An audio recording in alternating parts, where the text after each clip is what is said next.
Nashik road परिसरातील उपनगर येथे दिनांक 8 फेब्रुवारी पासून सुरू होणाऱ्या बाळ येशू यात्रा उत्सवाची नाशिक पोलीस आयुक्त संदीप कर्णिक यांनी वरिष्ठ अधिकाऱ्यांसह परिसरात पाहणी दौरा केला आहे.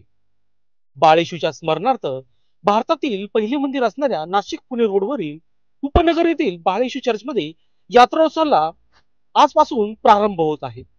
2 दिवस अति महत्त्व राहणार असल्याने पोलीस प्रशासन याची मदत घेतली जाणार आहे. होणारी भाविकांची गर्दी, वाहन व्यवस्था कशी राहणार याकरता पोलीस आयुक्त संदीप कर्णिक यांनी चर्चचे धर्मगुरू फादर एरोल फर्नांडिस यांची भेट घेत मंदिराची पाहणी केली. यावेळी पोलीस आयुक्त संदीप कर्णिक, पोलीस उपायुक्त मोनिका राऊत, सहाय्यक पोलीस आयुक्त डॉक्टर सचिन बारी, उपनगर पोलीस ठाण्याचे वरिष्ठ पोलीस निरीक्षक जितेंद्र सपकाळे आदींसह अधिकारी व कर्मचारी उपस्थित होते. दरम्यान या प्रसंगी लोकशास्त्र न्यूजशी बोलताना धर्मगुरू यांनी अधिक माहिती दिली. 6 फेब्रुवारी 2025 ला सीपी साहेब मिस्टर कार्मिक हे आमच्या बाळ येशू तीर्थ मंदिर मध्ये आले होते.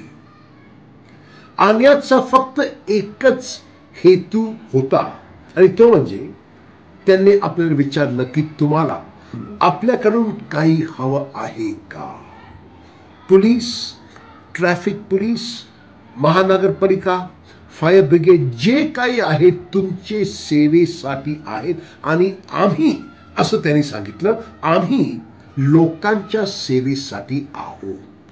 हे ऐकून माझ्या मनामध्ये जे ताण होतं, माझ्या हृदयामध्ये जे जड होतं ते मोकळं जाऊन मी मोकळं गेलं. कारण त्यांचा पाठिंबा आहे आणि समजा की सीपी साहेबांचा पाठिंबा आहे तर त्याचा असं अर्थ आहे की त्यांचे जे खाली काम करतात, इन्स्पेक्टर म्हणा, एसीपी म्हणा, फायर ब्रिगेड म्हणा, महानगरपालिका म्हणा, ते सगळ्यांचा पाठिंबा आहे.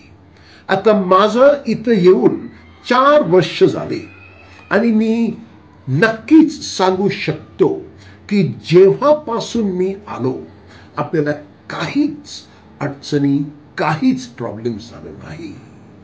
पोलीस म्हणा, म्युनिसिपॅलिटी म्हणा, एसीपी म्हणा, काही कोणी म्हणा, आपल्याला नेहमी सपोर्ट करतात, आपल्याला नेहमी पाठिंबा देणार. म्हणून त्या सर्वांचं मी आभार मानू इच्छितो आणि माझी खात्री आहे, माझा विश्वास आहे, माझा श्रद्धा आहे की त्यांच्यावर आणि त्यांच्या कुटुंबावर बाळ येशूचा आशीर्वाद, प्रेम आणि त्यांच्या घरामध्ये शांती नक्कीच येणार आहे. लोकशास्त्र न्यूज साठी बंटी आढाव, नाशिक रोड.